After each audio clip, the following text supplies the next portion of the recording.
Hey my loves, welcome back. Today we're gonna make some juicy salt mackerel. So the first thing I'm gonna do is just cut my mackerel in two, and then I'm gonna rinse off the salt.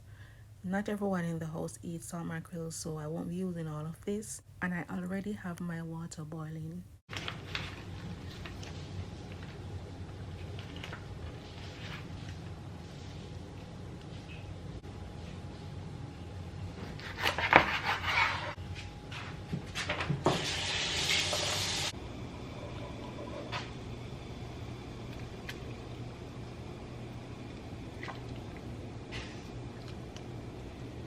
Now, as soon as water boil over my mackerel, I'm gonna go ahead and throw that away, and I'm gonna pour some fresh water on it just to remove the extra salt in this. I don't like when it's salty.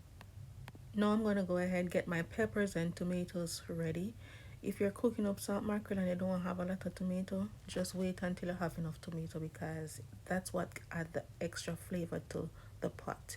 Salt mackerel and roast breadfruit will forever be one of my favorite dish because back then when we were younger, my now husband and I, we were just starting life, and to be honest, things weren't easy.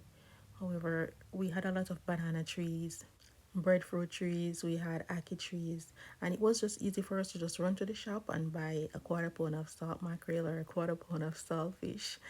That's the reason why I love this dish so much. They hold a special place in my heart, and it was always delicious no matter what. We were young and in love, and I always tell my husband that he makes the best salt mackerel.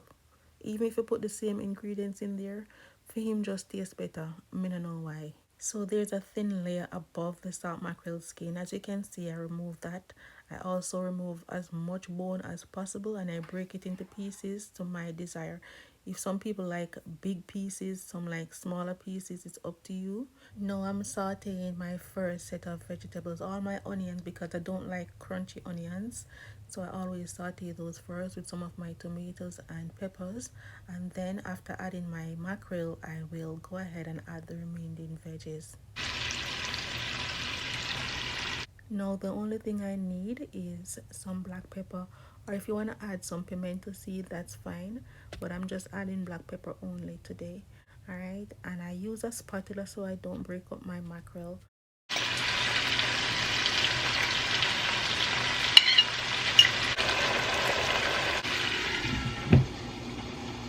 Now after a couple minutes, as you can see, I went in and add my remaining veggies, and I'm also gonna go ahead and cover the pot. When you cover it, it retains the moisture, and as you can see, it's nice and juicy. Now these breadfruit were on the freezer that my friend brought from Jamaica. I'm gonna go ahead and fry them, and I also left some just as it's. They were so delicious. You know when the breadfruit turn and roast it, it tastes so good. So that's the reason I leave some of them unfried, but I also went ahead and fried some because majority wanted it fried.